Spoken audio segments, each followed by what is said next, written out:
बिस्मिल्लाहिर्रहमानिर्रहीम। अस्सलाम वालेकुम। आप देख रहे हैं वाक़फ़ान हाल। मैं इमरान ख़ान हूँ और ये भी हमारा यूट्यूब चैनल है।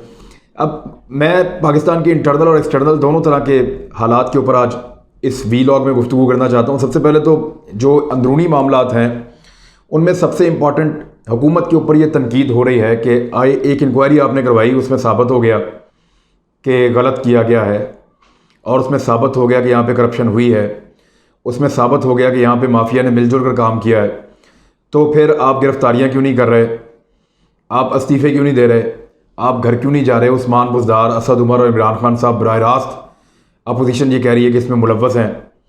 तो मैं थोड़ा सा इसको चीज़ों को आपके सामने रख देता हूँ, फ़ैसला आप खुद कर लीजिएगा। देखें, पाकिस्तान में ये पहली मरतबा किसी ने सब्सिडी नहीं दी, पहले भी दी है, और ना पाकिस्तान में पहली मरतबा किसी ने सब्सिडी ली है, पहले भी ली है। पाकिस्तान में पहली मरतबा चीज़ों की कीमतें मसनूई तरीके से नहीं बढ़ी, पहले भी बढ़ी हैं।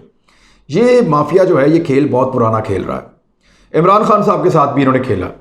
इमरान खान साहब ने फैसला किया कि मैं इसकी इंक्वायरी करवाऊंगा। उनको उनकी पार्टी के लोगों ने मना किया कि खान साहब ये ना कीजिएगा, इसमें बदनामी हो जाएगी।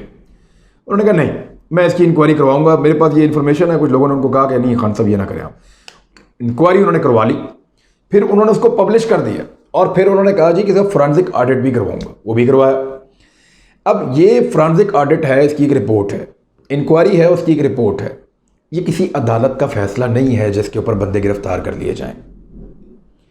ये इमरान खान साहब ने बतौर एक एडमिनिस्ट्रेटर अपने इख्तियारात को इस्तेमाल करते हुए एक इंक्वायरी करवा ली है। लेकिन इमरान खान वज़ीर-ए-आज़म है, कोई सुप्रीम कोर्ट या हाई कोर्ट तो नहीं है, ना कोई जज है, तो वो तो फैसला नहीं कर सकते और बंदों को गिरफ्तार नहीं कर सकते, ना वो इदारा है। उनका जो काम था उन्होंने कर दिया।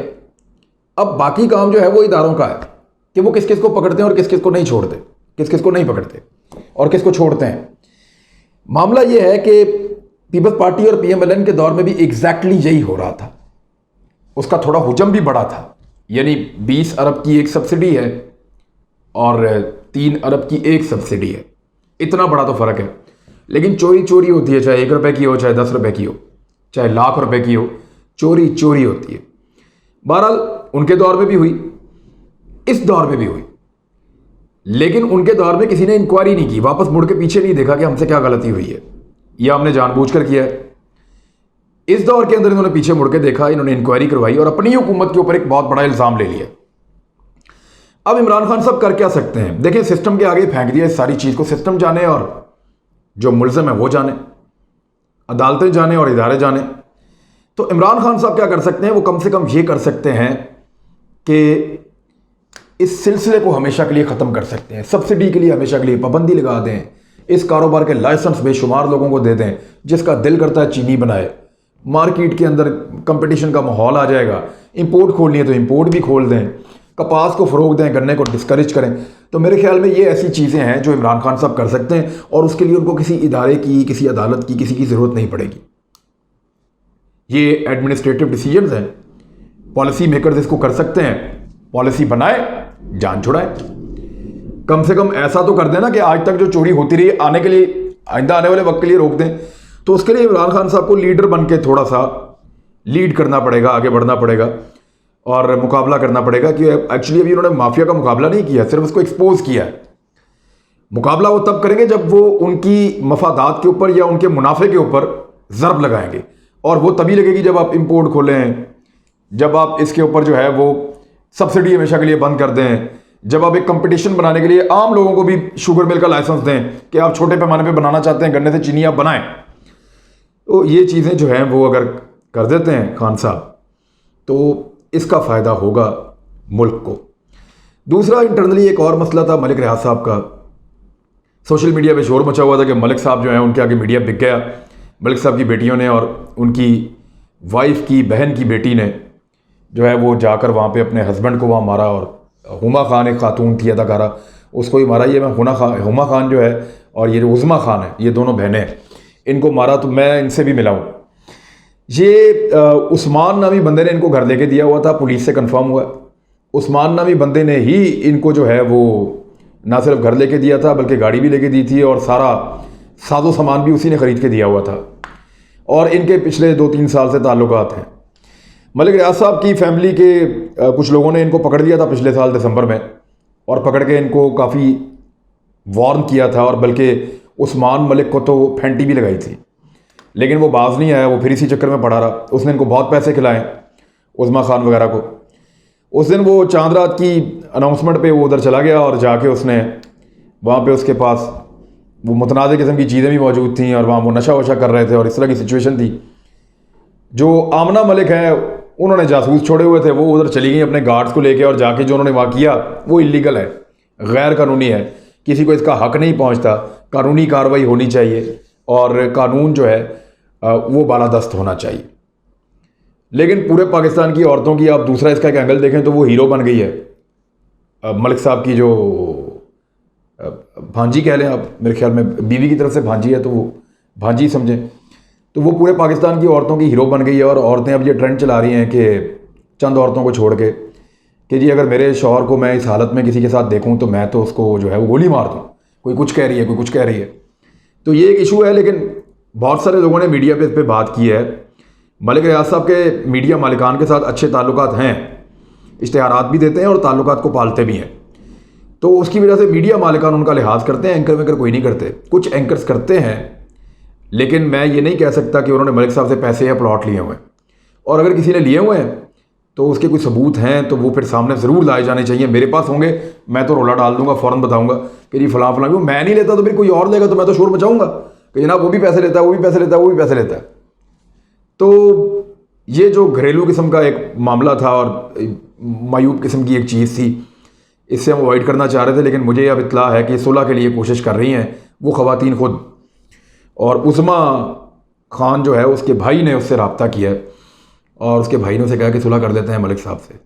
तो दबाव तो उसके ऊपर है, लेट्स सी क्या होता है, सुलह होती है या नहीं होती। लेकिन ये एक अजीब व गरीब गंदी सी स्टोरी थी, इसको अभी सोशल मीडिया ने बहुत ज़्यादा उठा दिया, लोग चस्के लेते हैं, और पाकिस्तान के जितने कवारे हैं उनको मज़े आना शुरू हो गए। उन्होंने कहा जी ये तो औरत के साथ बड़ी ज़्यादती हुई है, बड़ा जुल्म हुआ है, वो सारे वकील बन के खड़े हो गए, और सोशल मीडिया के ऊपर जो मीडिया को गालियाँ और सब कुछ, और मलिक रियाज को पता नहीं क्या बना दिया। मलिक रियाज से तगड़ा जो है वो नवाज शरीफ और बेशुमार लोग पाकिस्तान में ऐसे रहे हैं जिनके खिलाफ मीडिया ने रिपोर्टिंग की है। तो मलिक रियाज तो उनसे काम करवाने वाले लोगों में से थे, तो ऐसी कोई बात नहीं है। मेरे ख्याल में इस चीज़ को आप दिमाग से निकाल दें। मीडिया मालिकान के अच्छे ताल्लुकात हैं, लेकिन सारे एंकर जो हैं उनको आप एक छड़ी के साथ जो है वो ना हाँकें। अब ज़रा हम एक्सटर्नल मामला पे चले जाते हैं कि इस वक्त चीन और इंडिया के बीच में जो मामला चल रहा है लद्दाख पे और सिक्किम पे, इन दो इलाकों के अंदर 4 मुख्तलिफ मकामात पे चीन ने इंडिया को बहुत आड़े हाथों लिया।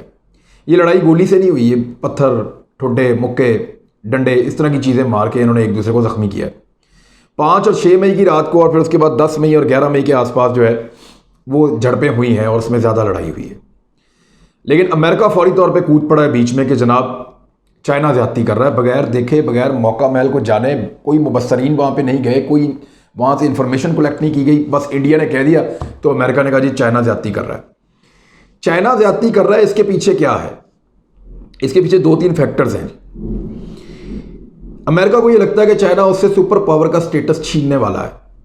यूरोपीय यूनियन इस बारे में अब फैसला कर रही है कि उनको अमेरिका के साथ और चाइना के साथ ताल्लुकात को तवाज़ुन में कैसे रखना है।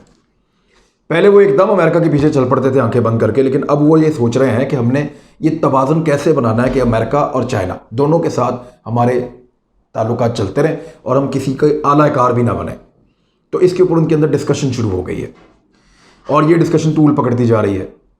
अमेरिका कोशिश कर रहा है कि चाइना के ऊपर सैंक्शंस लगा दे, पाबंदियां लगा दे, तजारती और दीगर पाबंदियां, कुछ दिफाई मुआहदों के हवाले से भी, कुछ इंपोर्ट एक्सपोर्ट के हवाले से भी, कुछ उसकी अदायगियाँ उस हवाले से भी।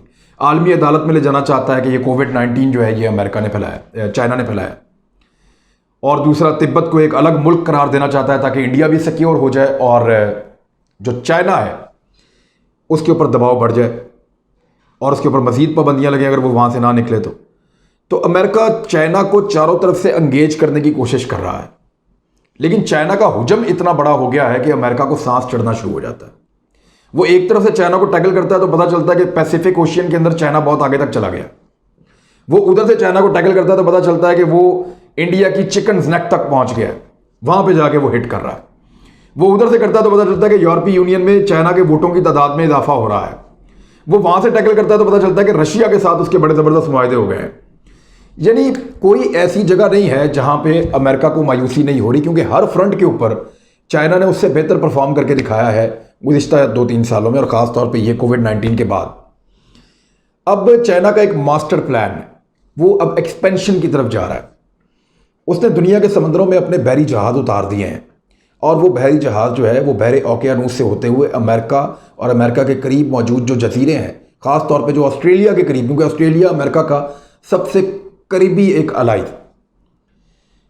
वहाँ पे जो सोलोमन के और दीगर जो जज़ायर हैं वहाँ तक पहुँच गया है चाइना, और अपनी एक्सपेंशन कर रहा है, अपनी फ़ौज को दूर दूर तक लेकर जा रहा है। चाइना ने ये बड़ी तेज़ी से और बड़े गैर महसूस अंदाज में किया है कि किसी को समझ भी ना आए, और मुख्तलिफ मुल्कों को अपने मुआहदों के साथ अपने साथ जोड़ता गया है। यही उसने नेपाल के साथ किया, यही उसने भूटान के साथ किया, यही उसने बर्मा के साथ किया, यही उसने बांग्लादेश के साथ किया, और इंडिया को उसने बांध के रख दिया।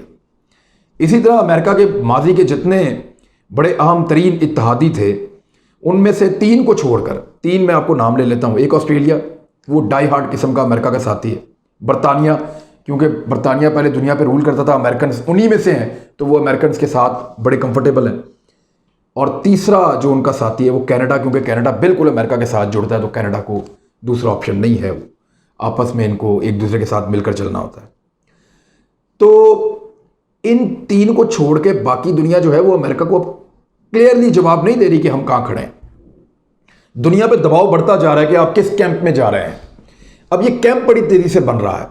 इस कैंप के अंदर इस खित्ते के कुछ मुल्कों की बड़ी ज़बरदस्त अहमियत है, जिनमें तुर्की एक बड़ा इंपॉर्टेंट मुल्क है, ईरान बड़ा इंपॉर्टेंट मुल्क है, सेंट्रल एशिया की कुछ रियासतें हैं, पाकिस्तान है, जापान है, कोरिया है, मलेशिया है, इंडोनेशिया है, और इसके अलावा दीगर कुछ ममालिक हैं। इनकी बड़ी इंपॉर्टेंस बढ़ गई है ये। और मिडल ईस्ट जो है वो बज़ाहिर तो दोनों तरफ खड़ा है, लेकिन उसका टिल्ट अभी तक सऊदी अरब का और अरब ममालिक का थोड़ा सा अमेरिका की तरफ है।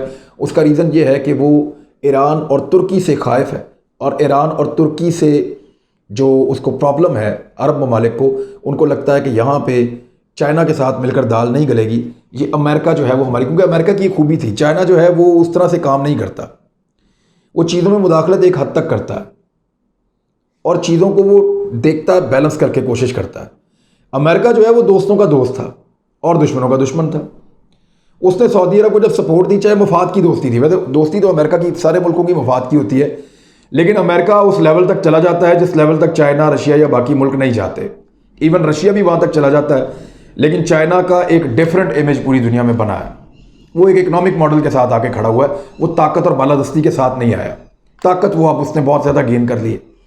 अमेरिका का ये है कि अमेरिका अगर सऊदी अरब कहीं पे उसको लगता था गलत भी है या अरब ममालिक ने कोई गलती भी की है, तो वो ईरान के मुकाबले में इनके साथ खड़ा हो जाता था कि नहीं, मैं इनके साथ हूँ। तो ये जो एटीट्यूड है, ये चाइना से उनको तवक्को नहीं है कि उनको मिलेगा।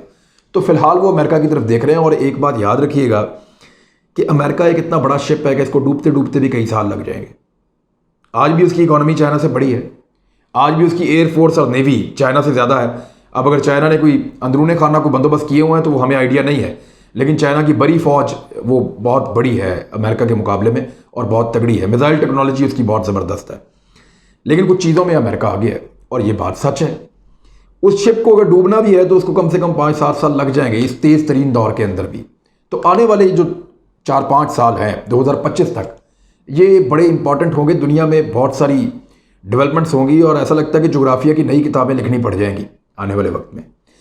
ये इन्फॉर्मेशन हमने आपके साथ शेयर की है। वाकफाने हाल को आप लाइक करें, सब्सक्राइब करें, इसको दोस्तों के साथ शेयर करें, और इस चैनल पे भी वीक में 1 दफ़ा 2 दफ़ा मेरी आपसे मुलाकात रहती है। अपना ख्याल रखिएगा। अल्लाह हाफ़िज़।